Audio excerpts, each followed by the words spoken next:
Hari pertama kerja selalu terasa canggung, tetapi bagi Anindita, yang biasa dipanggil Ninda, ada rasa antusias yang sulit ia sembunyikan.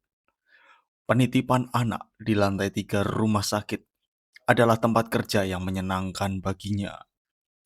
Dindingnya dicat warna pastel, ada mural pelangi, awan, dan hewan-hewan lucu. Rak mainan tersusun rapi, boneka beruang, balok kayu, mobil-mobilan plastik, dan sebuah rumah boneka besar di sudut ruangan. Di sini biasanya anak-anak pasien dititipkan, sementara orang tuanya sedang konsultasi di bawah. Jelas kepala perawat sebelum meninggalkannya. Tidak pernah ada masalah besar kok. Tidak pernah ada masalah besar. Kalimat itu terus terngiang di kepala Ninda. Hari pertama Ninda bekerja berjalan lancar. 5 anak sedang bermain. Tawa mereka memenuhi ruangan. Seorang bocah laki-laki bernama Damar menyusun balok tinggi-tinggi. Siang menjelang, satu persatu anak dijemput. Ninda mulai merapikan mainan ke tempat seharusnya. Saat berjalan melewati rumah boneka, Ninda merasa ada yang janggal. Ia yakin sudah memposisikan rumah boneka menghadap ke dinding, tetapi sekarang menghadap ke tengah ruangan. Ia berhenti. Mungkin ia yang lupa. Ninda membetulkan kembali ke posisi semula. Beberapa menit kemudian, saat ia memunggungi sudut itu untuk mengambil sapu kecil, terdengar bunyi kecil. Krek, ia menoleh. Rumah boneka itu kembali menghadap ke tengah ruangan. Kali ini perlahan, seperti ada yang mendorongnya dari dalam. Ninda membeku. Lalu ia tersenyum kecil pada dirinya sendiri. Roda di bawahnya mungkin tidak rata. Gumamnya mencoba tetap rasional. Hari berikutnya, seorang anak perempuan bernama Rara duduk sendiri di pojok ruangan, tersenyum sambil berbicara pelan. "Kamu ngomong sama siapa, sayang?" tanya Ninda dengan lembut. Rara menunjuk ruang kosong di sampingnya. "Sama dia." "Dia siapa?" "Teman baru. Dia nggak pernah pulang." Ninda menoleh ke arah yang ditunjuk. Kosong. "Namanya siapa?" Rara menggeleng. "Dia nggak bilang. Tapi bajunya kotor." Jantung Ninda berdetak sedikit lebih cepat. "Dia anak mana? Kok ibu nggak lihat?" Rara tersenyum lebih lebar. "Dia bilang ibu nggak bisa lihat." Ninda mencoba rasional. Dia tahu bahwa terkadang anak-anak mempunyai teman hayalannya sendiri. Ninda berkata pada Rara, "Oh ya sudah kalau begitu. Rara mainnya yang baik ya." Ninda mengelus kepala Rara, dan Rara pun tersenyum. "Iya." Sore itu, hujan turun tipis di luar jendela. Cahaya matahari yang tersisa terhalang awan kelabu membuat ruangan penitipan terasa lebih redup dari biasanya. Hanya tersisa 2 anak. Damar duduk bersila di karpet, bermain boneka karet dinosaurus. Rara menggambar lingkaran-lingkaran kecil dengan krayon merah di kertas. Ninda duduk di meja kecil dekat pintu, menulis laporan harian. Ujung pulpennya bergerak dengan cepat, mencatat jam kedatangan dan penjemputan. Lalu, klik, suara kecil, seperti roda plastik yang terkunci lalu terlepas. Ninda berhenti menulis. Ia mendongak perlahan di rak bawah sebuah mobil-mobilan ambulans kecil yang tadi ia lihat terbalik. Kini berdiri tegak. Ia yakin tidak ada anak yang menyentuhnya. Mobil itu diam beberapa detik, lalu bergerak. Bukan jatuh, bukan meluncur cepat, tetapi berjalan perlahan. Roda depannya berputar setengah lingkaran, berhenti, lalu maju lagi, seperti didorong oleh tangan yang tak terlihat yang sedang bermain hati-hati. Ninda menahan nafas. Mobil itu meluncur melewati garis-garis sambungan lantai vinil. berderit pelan setiap kali roda kecilnya melewati celah. Grek, grek, grek. Tidak ada angin, tidak ada getaran, tidak ada anak di dekatnya. Mobil itu terus bergerak lurus menuju Damar yang sedang duduk bersila. Damar tidak bergerak, ia tidak menyentuhnya. Ia hanya menatap lurus ke depan, ke ruang kosong setinggi bahunya. Ibu, suaranya tipis. Ninda berdiri perlahan. Ah, iya sayang. Mobil itu berhenti tepat di depan lutut Damar. Sunyi. Lalu terdengar bunyi lain. Tok, balok kayu jatuh dari rak. Ninda menoleh cepat. Balok itu tidak sekedar jatuh. Ia seperti didorong keluar dari rak. Satu lagi. Tok. Kemudian satu lagi. Tok. Balok-balok itu jatuh satu persatu. Teratur, membentuk garis lurus di lantai. Seolah seseorang sedang menyusun jalur.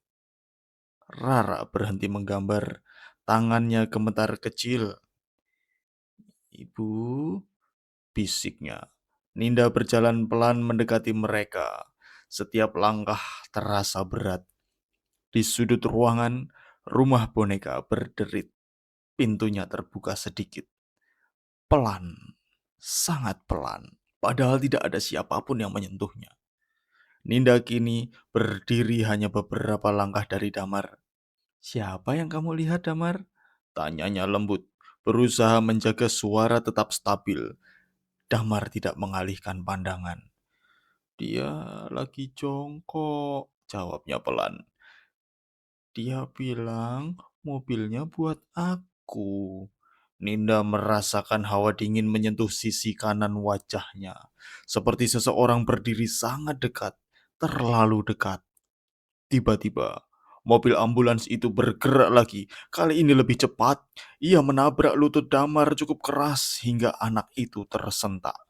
Damar jatuh ke belakang, menangis. Ibu, dia marah, katanya terisak. Rara menutup telinganya. Dia nggak suka kalau kita mau pulang. Ninda berlutut memeluk Damar.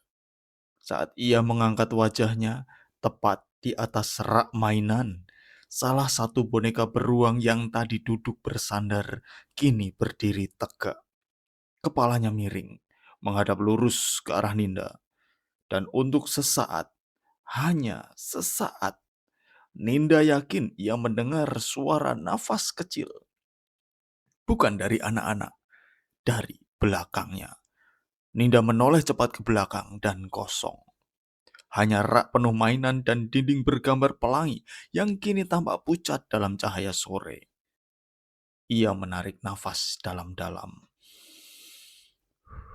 Tidak apa-apa, tidak apa-apa, gumamnya, lebih untuk dirinya sendiri daripada untuk anak-anak.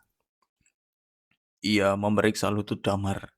Tidak ada luka, hanya memar samar yang mulai muncul. Ia menggendongnya sebentar sampai tangisnya mereda. Beberapa menit kemudian, Ibu Damar datang menjemput. Saat Damar digendong ibunya menuju pintu, anak itu tiba-tiba memeluk leher ibunya erat-erat. Aku nggak mau pulang, katanya lirih. Ibunya tertawa kecil. Kenapa? Tadi katanya senang main. Damar menoleh ke belakang, ke sudut ruangan. Matanya mengikuti sesuatu yang bergerak rendah di dekat lantai. Dia bilang, kalau aku pulang, dia sendirian lagi. Ninda merasakan tengkuknya menegang. Siapa, nak? Tanya ibunya ringan. Damar tidak menjawab. Tepat saat kaki kecil itu melewati ambang pintu, tubuhnya tersentak seperti ditarik ke belakang. Ibunya hampir kehilangan keseimbangan. Aduh! Ninda refleks memegang pintu. Ada apa? Ibunya terlihat bingung. Kayak nyangkut tadi barusan. Tidak ada apa-apa di lantai. Tidak ada apa-apa di karpet. Tidak ada mainan. Tapi di pergelangan kaki Damar, bekas kemerahan itu kini lebih jelas. 5 garis tipis, seperti cengkeraman kecil. Ninda menelan ludah. Ia membantu menenangkan sang ibu, mengatakan mungkin hanya gesekan saat jatuh tadi. Dengan wajah ragu, ibu itu akhirnya pergi. Pintu tertutup. Klik, sunyi. Hanya tersisa Rara dan Ninda. Beberapa menit kemudian, ayah Rara datang. Proses penjemputan berlangsung tanpa insiden. Meski Rara terus menoleh ke belakang, seolah berpamitan pada seseorang. Ketika akhirnya ruangan kosong, Ninda berdiri sendirian di tengah penitipan. Lampu mulai redup otomatis. Bayangan rak mainan memanjang di lantai. Ia berjalan ke arah mobil ambulan kecil tadi, mengambilnya, meletakkannya kembali di rak paling atas. Ia memastikan semua mainan tersusun rapi, rumah boneka ditutup pintunya. Ia memeriksa seluruh sudut ruangan dan kosong. Saat hendak mematikan lampu, ia mendengar suara kecil dari belakangnya. Krek, sangat pelan, seperti roda plastik berputar setengah lingkaran. Ninda tidak langsung menoleh. Perlahan, sangat perlahan, Ninda memutar kepalanya. Mobil ambulan itu kini berada di lantai, tepat di depan pintu, menghadap keluar, seolah ingin mengikuti anak yang pulang atau mencegahnya. Lampu tiba-tiba mati.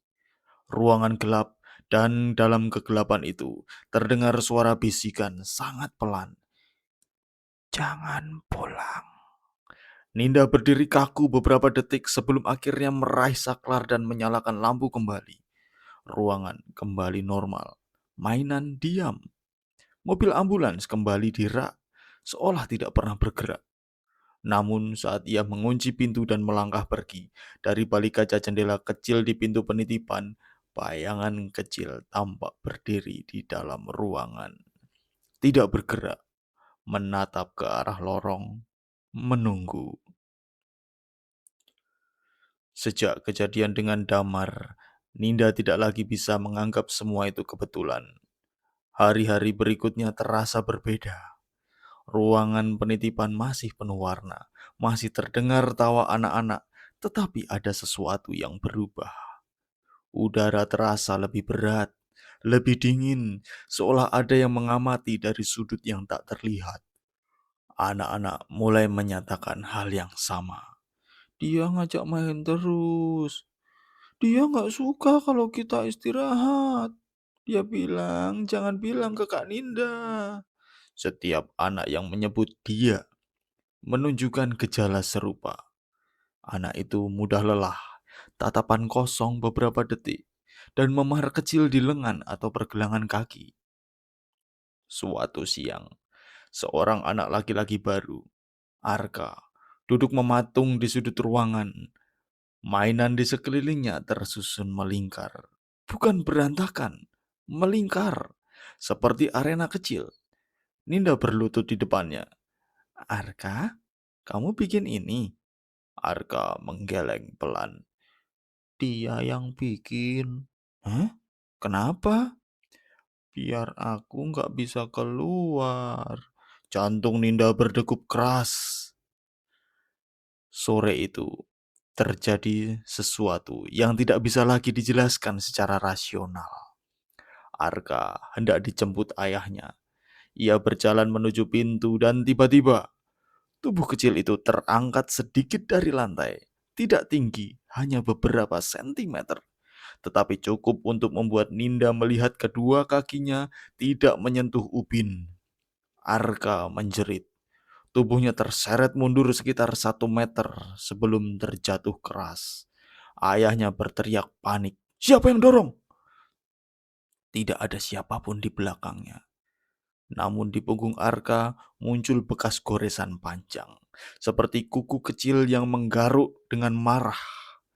Anak itu langsung dilarikan ke UGD. Rumor mulai menyebar. Beberapa orang tua mempertanyakan keamanan penitipan. Kepala perawat menegur Ninda, menyiratkan kelalaian. Padahal Ninda tahu, ia tahu ada sesuatu yang lain. Malam itu, Hujan turun dengan deras. Ninda tidak langsung pulang. Ia duduk sendirian di ruang penitipan yang kini gelap. Hanya diterangi lampu lorong yang masuk dari sela pintu kaca. Mainan-mainannya tampak seperti bayangan kecil yang mengintai. Ia memejamkan mata. Wajah Arka yang terseret, tangis damar, bisikan, dia sedih kalau kita pulang. Satu kalimat itu terus menghantam dadanya. Sedih, bukan marah pada awalnya. Sedih. Dengan langkah ragu, Ninda turun ke ruang arsip di lantai dasar. Lorong menuju arsip sempit dan lembab. Lampu neon di langit-langit berdengung panjang. Bau kertas tua dan debu memenuhi udara. Ia mulai membuka satu persatu berkas lama pasien anak. Jarinya gemetar setiap kali membalik halaman. Nama, usia, diagnosis, status pulang. Semua anak pulang. Hingga ia menemukan satu map tipis yang hampir terselip di belakang rak. Map itu lebih usang dibanding lainnya. Nama, Maya Pertiwi. Usia 6 tahun. Catatan medis menunjukkan ia dirawat berbulan-bulan. Ada banyak tanda tangan perawat, tetapi sedikit tanda tangan wali. Di kolom penanggung jawab tertulis nama seorang ibu tanpa alamat jelas. Di kolom kunjungan keluarga terdapat banyak tanggal kosong, kosong, kosong, dan kosong. Lalu sebuah catatan kecil di pojok halaman ditulis dengan tangan. Pasien sering menunggu di dekat pintu penitipan saat jam kunjungan. Menolak kembali ke kamar, berkali-kali bertanya, "Mama jadi jemput kan?" Ninda menelan ludah. Ia bisa membayangkan seorang anak kecil berdiri di ambang pintu, menunggu setiap hari dengan harapan yang perlahan hancur. Ia membuka halaman terakhir. Status terakhir. Meninggal pada pukul 2.17 siang hari. Catatan tambahan. Tidak ada keluarga yang hadir saat pasien wafat. Jantung Ninda terasa seperti diremas. Tidak ada yang datang. Tidak ada yang memeluknya di detik terakhir. Tidak ada yang berkata, "Ayo pulang." Tiba-tiba lampu neon di atasnya berkedip. Sekali, dua kali. Angin dingin menyusup melewati rak arsip, membuat halaman-halaman bergetar pelan. Ninda merasakan sesuatu berdiri di belakangnya. Ia tidak langsung menoleh. Air matanya jatuh tanpa ia sadari. Kamu gak pernah dijemput? Bisiknya lirih. Suara kecil terdengar di antara rak. Aku menunggu. Ninda membeku. Suara itu tidak menggema seperti sebelumnya. Lebih dekat, lebih manusiawi. Ia perlahan menoleh. Di ujung lorong arsip berdiri seorang anak perempuan. Gaun rumah sakitnya kusam, kakinya telanjang, matanya besar, merah karena terlalu lama menangis. Kata mama cuma sebentar. Suaranya retak. Ninda berdiri perlahan. Tangannya gemetar tapi bukan karena takut. Karena perih. Berapa lama kamu menunggu? Tanyanya pelan. Anak itu tidak menjawab. Ia hanya menunjuk ke arah jam dinding tua di ruang arsip. Jarum jam berputar sendiri. Dengan cepat. Siang, malam, berkali-kali, bertahun-tahun dalam hitungan detik. Lalu berhenti mendadak. Pukul 2.17. Udara mendadak sangat dingin. Semua pulang. Suara anak itu berubah serak. Kenapa aku enggak? Air mata Ninda jatuh lebih deras. Untuk pertama kalinya, ia tidak melihat hantu. Ia melihat seorang anak yang tertinggal. Seorang anak yang tidak pernah mengerti bahwa ia sudah mati. Lampu neon pecah. Gelap. Dalam gelap itu, Ninda merasakan sesuatu memeluknya dari belakang. Pelukan yang kecil, dingin, tetapi gemetar. Aku cuma mau main sampai mama datang. Suara itu kini tepat di telinganya, namun perlahan nada itu berubah, menegang. Kalau mereka pulang, aku sendirian lagi. Tekanan di lengan Ninda menguat. Kuku kecil mulai menekan kulitnya. Jadi, jangan biarin mereka pulang. Nada anak itu pecah menjadi sesuatu yang lain. Kesepian berubah menjadi tuntutan. Harapan berubah menjadi obsesi. Ketika lampu darurat menyala redup, lorong arsip kembali kosong. Map Maya tergeletak di lantai. Namun kini di halaman terakhir, tepat di bawah status kematian, ada tulisan baru dengan krayon merah. Aku masih di sini. Dan di pergelangan tangan Ninda, bekas jari kecil itu semakin jelas, seperti cap kepemilikan. Hujan masih turun ketika Ninda kembali ke lantai 3. Tangannya masih menggenggam map tipis itu. Lorong terasa lebih panjang dari biasanya. Lampu-lampu temaram memantulkan bayangan tubuhnya sendiri di lantai yang mengkilap. Namun sesekali bayangan itu tampak seolah ada dua. Ia berhenti di depan pintu penitipan. Di balik kaca kecilnya, ruangan gelap dan sunyi, terlalu sunyi. Ia membuka pintu perlahan. Tidak ada suara mainan bergerak. Tidak ada balok yang jatuh. Semua tertata rapi. Justru itu yang membuatnya merinding. Ia melangkah masuk. Maya, panggilnya pelan. Suara itu terasa asing keluar dari mulutnya. Untuk pertama kalinya, ia memanggilnya dengan nama. Udara di ruangan berubah, bukan lagi dingin menusuk, tetapi lebih berat. Seperti ruangan penuh nafas yang tertahan. Ninda berjalan menuju rumah boneka di sudut. Ia berlutut. Aku tahu kamu menunggu lama, katanya lirih. Aku tahu kamu gak pernah dijemput. Lampu di atasnya berkedip sekali. Dari arah rak mainan terdengar suara kecil. Tok, satu balok kayu jatuh. Lalu satu lagi, bukan berantakan. Balok-balok itu tersusun perlahan di lantai, membentuk huruf. Ninda memperhatikan dengan nafas tertahan. J, A, N, G, A, N.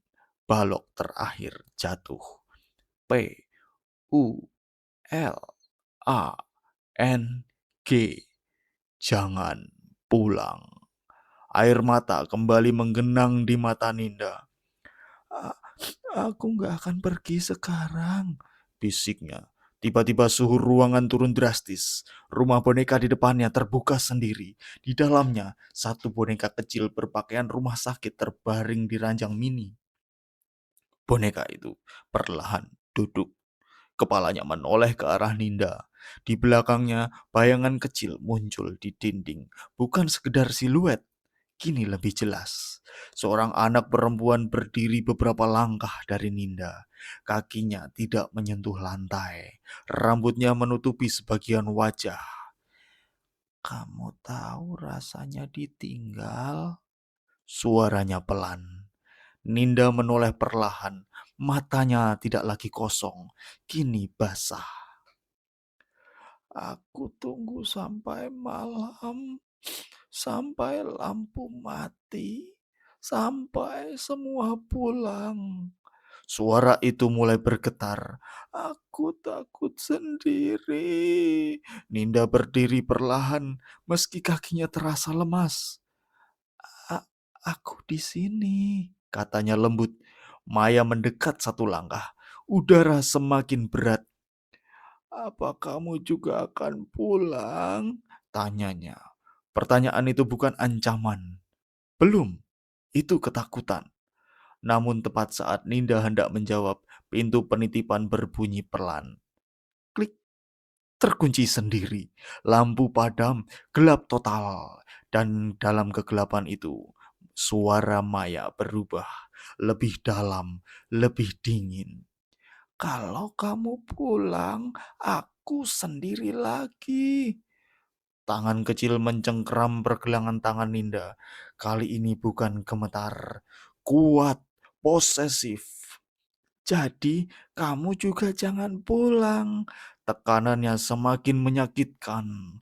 Rak mainan bergetar. Mobil ambulans meluncur liar menabrak dinding.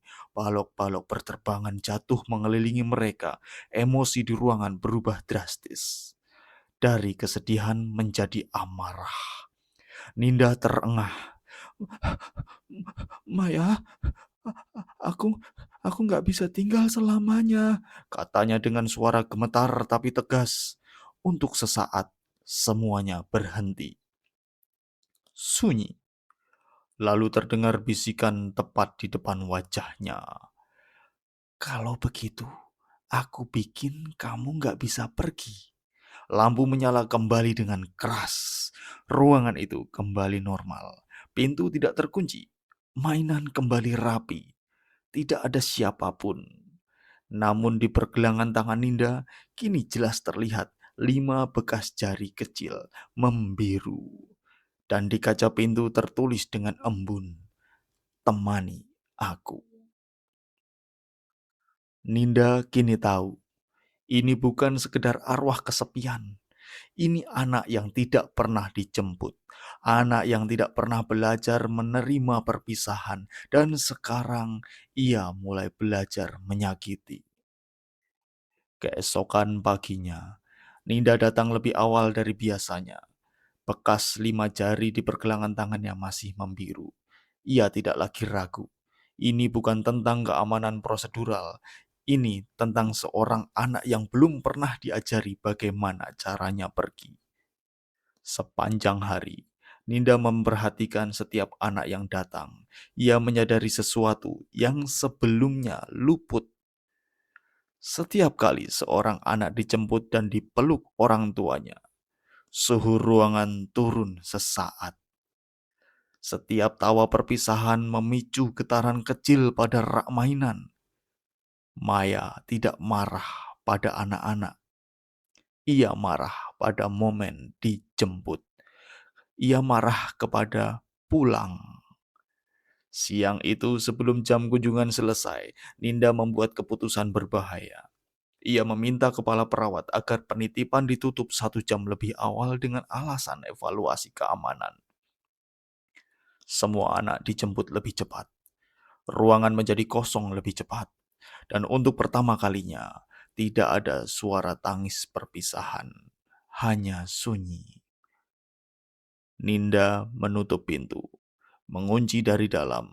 Ia mematikan sebagian lampu dan menutup tirai, menyisakan cahaya temaram menyerupai malam. Ia menaruh 1 boneka kecil di tengah ruangan. Boneka berpakaian rumah sakit seperti Maya. Lalu ia berdiri di dekat pintu, menunggu. Jam 2:17. Bisiknya menatap jam dinding.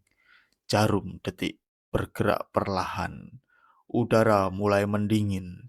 Dari sudut ruangan, bayangan itu muncul lagi. Maya berdiri lebih jelas dari sebelumnya. Tidak lagi samar, tidak lagi setengah transparan. Kini hampir tampak nyata. Kamu datang lagi? Katanya pelan. Aku janji gak akan pergi sebelum kamu siap, jawab Ninda. Maya menatap pintu. Dia bilang sebentar. Suaranya retak. Tapi lampu mati duluan. Ninda merasakan dadanya sesak. Waktu itu kamu sendirian, katanya lembut. Tapi sekarang kamu enggak. Jam menunjukkan pukul 2:17. Lampu berkedip. Suasana berubah menjadi persis seperti yang tertulis di catatan medis. Udara berat, hening. Maya berdiri tepat di tengah ruangan, kecil dan rapuh. Kamu takut, Maya? Tanya Ninda. Maya mengangguk. Itulah pertama kalinya ia terlihat benar-benar seperti anak kecil. Bukan entitas, bukan ancaman, hanya anak yang ketakutan dalam gelap.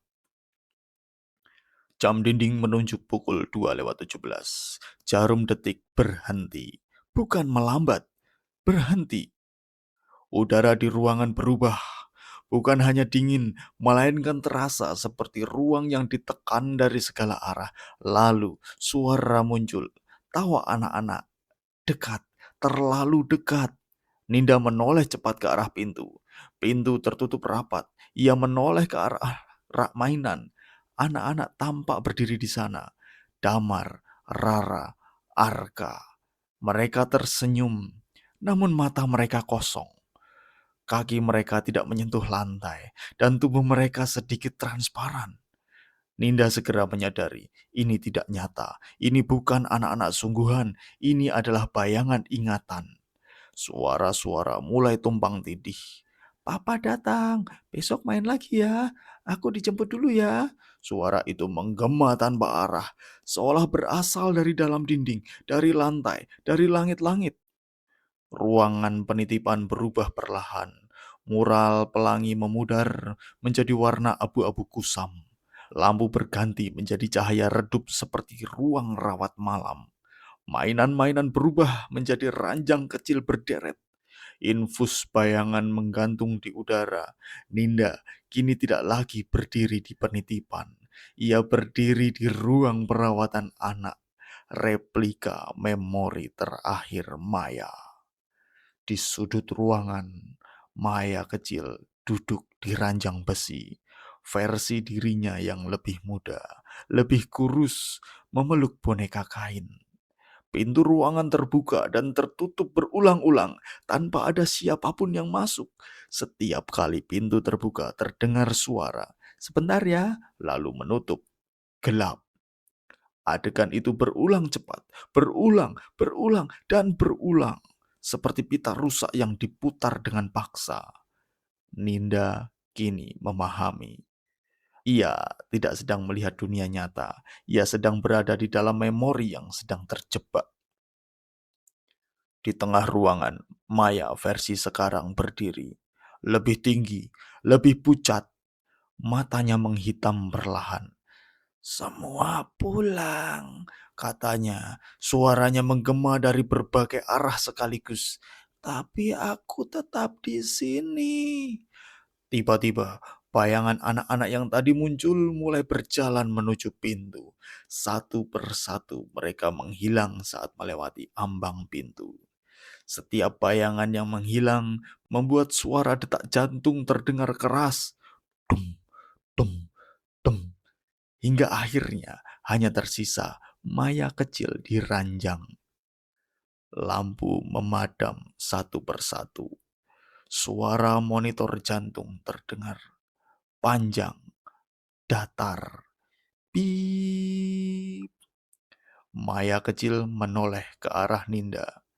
Dia bilang sebentar. Monitor berhenti. Gelap total. Lalu seketika ruangan kembali menjadi penitipan anak. Warna mural kembali. Mainan kembali di tempatnya. Namun Maya masih berdiri di tengah ruangan. Kini melayang. Aku gak mau sendirian lagi, serunya. Mainan bergetar hebat. Rak terguncang. Kaca jendela retak tipis. Ninda kini sepenuhnya paham. Ini bukan serangan fisik semata. Ini adalah ingatan yang membusuk. Memori yang terus berulang tanpa pernah selesai. Dan selama Maya masih percaya ia sedang menunggu, ia tidak akan pernah bisa pergi. Setelah distorsi memori runtuh dan ruangan kembali menjadi penitipan, Maya masih melayang di tengah ruangan. Namun kini wajahnya tidak lagi hanya sedih. Ia panik, nafasnya memburu. Kalau waktu jalan, suaranya gemetar. Berarti aku harus pergi. Jam masih menunjukkan pukul 2:17. Jarum detik bergetar. Mencoba bergerak, tetapi seperti tertahan. Ninda melangkah maju. "Kamu nggak harus takut." "Aku takut!" teriak Maya. Ledakan itu bukan suara biasa. Seluruh rak mainan terhempas ke lantai. Balok kayu melayang dan menghantam di dinding. Kaca jendela pecah retak. Serpihan berterbangan. Angin berputar kencang di dalam ruangan tertutup. Ninda terlempar ke belakang. Punggungnya menghantam lemari kecil. Nafasnya tercekat. Darah mengalir tipis dari pelipisnya. Maya kini tidak lagi tampak seperti anak kecil. Bayangannya membesar di dinding. Suaranya bertumpuk antara suara anak dan gema yang dalam. "Kalau aku pergi, aku hilang." Mainan-mainan terangkat mengelilingnya seperti pusaran. Rumah boneka pecah terbuka. Boneka kecil di dalamnya terlempar keluar. Ninda berusaha berdiri. Tubuhnya gemetar namun matanya tetap menatap Maya. "Maya, Maya, dengarkan aku." Namun sebelum kalimat itu selesai, tubuh Ninda terseret ke lantai. Tangan tidak terlihat mencengkeram pergelangan tangannya. Ia ditarik menuju tengah ruangan. Serpihan kaca menggores lengannya. Darah menetes ke lantai vinil. Maya mendarat tepat di atasnya. Wajahnya sangat dekat. Matanya hitam pekat. "Kalau kamu juga nggak bisa pergi, kamu tinggal sama aku." Tekanan di leher Ninda menguat. Udara di paru-parunya menipis. Pandangannya mulai kabur. Di ambang kehilangan kesadaran, Ninda melihat sesuatu. Bayangan kecil Maya versi 6 tahun. Duduk sendirian di ranjang, memeluk boneka, menangis tanpa suara. Bukan sosok yang mencekiknya sekarang, bukan monster, hanya anak yang ketakutan. Dengan sisa tenaga, Ninda tidak melawan. Ia meraih Maya, memeluknya, bukan mendorong, bukan memukul, memeluk. Kalau kamu pulang, Bisiknya dengan nafas patah. aku ingat kamu. Tekanan di lehernya goyah. Angin berputar tidak stabil. Orang yang pulang bukan berarti dilupakan. Air mata bercampur darah di wajahnya. Kamu bukan hilang. Ka- Kamu cuma sudah selesai menunggu. Kata terakhir itu seperti memukul sesuatu yang retak di udara. Maya menjerit, bukan karena marah, tetapi karena takut. Karena akhirnya mengerti, tekanan menghilang. Tubuh Ninda jatuh lemas ke lantai. Jam berbunyi. Tik, jarum detik bergerak. Jam 2 lewat 18. Angin berhenti total. Mainan jatuh satu persatu. Sunyi. Ninda terbaring di lantai. Nafasnya berat, darah tipis mengalir di lengan dan pelipisnya. Di depannya, Maya berdiri, kecil kembali, tidak melayang, tidak menghitam. Ia menatap tangan Ninda yang berdarah. "Aku bikin kamu sakit ya." Suaranya lirih. Ninda tersenyum lemah. "Sekarang kamu tahu rasanya pulang ya?" Air mata Maya jatuh. "Aku nggak mau nyakitin siapa-siapa." "Kalau begitu," bisik Ninda, "kamu boleh pulang."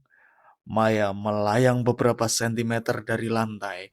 Rambutnya bergerak pelan seperti berada di dalam air. "Aku nggak mau sendiri." Suaranya kini tidak lagi menggema, lebih kecil, lebih rapuh. Ninda berdiri perlahan. Ia tidak lagi terlihat takut. Ia mengerti sekarang, yang berbahaya bukan arwahnya. Yang berbahaya adalah momen yang tidak pernah selesai. Ninda berjalan menuju pintu penitipan. Ia membukanya perlahan. Lorong rumah sakit terlihat normal. Lampu menyala stabil. Tidak ada distorsi. Ia menatap Maya. "Kamu terus berdiri di depan pintu ini," katanya lembut, "menunggu dijemput, ya kan?" Maya tidak menjawab. Matanya terpaku pada lorong kosong. Ninda melangkah ke lorong, lalu menoleh. "Kali ini aku yang datang." Kalimat itu membuat udara bergetar tipis. Ninda berlutut di abang pintu, sejajar dengan tinggi Maya. "Kamu nggak lagi menunggu," katanya pelan. "Sekarang kamu sudah dijemput." Wajah Maya berubah. Bukan marah, bukan posesif, tetapi bingung. "Dijemput?" ulangnya pelan. "Iya, kamu dijemput." Ninda mengulurkan tangan. "Tetapi bukan untuk kembali ke ruangan ini." Jam dinding berbunyi. Tik, jarum detik bergerak satu langkah lagi.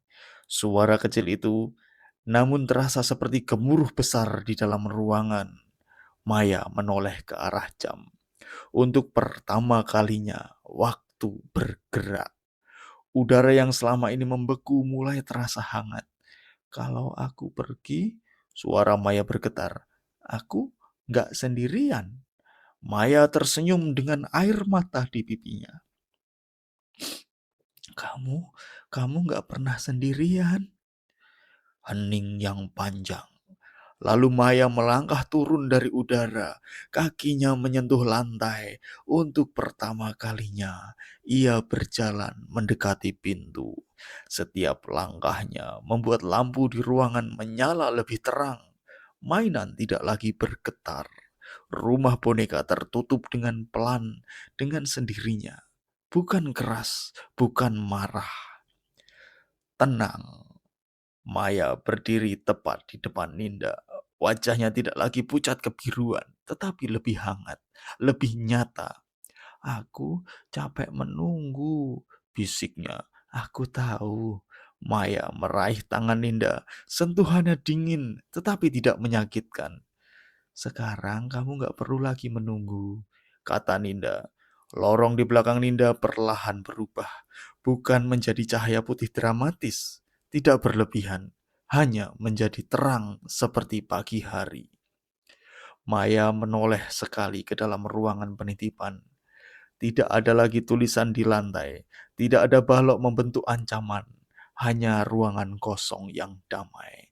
Ia menatap Ninda sekali lagi. "Kak." Senyum kecil muncul, lalu genggamannya mengendur. Tubuhnya perlahan memudar, bukan hilang tiba-tiba, melainkan seperti embun yang terkena cahaya matahari, hingga akhirnya lorong kembali normal. Sepi, hangat, dan waktu terus berlalu. Beberapa minggu berlalu, tidak ada lagi anak yang terluka. Tidak ada lagi mainan yang bergerak sendiri. Namun suatu sore, ketika seorang anak kecil hendak pulang dan menangis takut berpisah dengan temannya, Ninda berlutut dan berkata dengan lembut, "Tidak apa-apa pulang, besok bisa main lagi." Ia tersenyum. Di sudut ruangan, rumah boneka tetap diam. Tidak ada bayangan, tidak ada bisikan, hanya cahaya sore yang hangat. Untuk pertama kalinya, penitipan anak itu benar-benar kosong dan damai.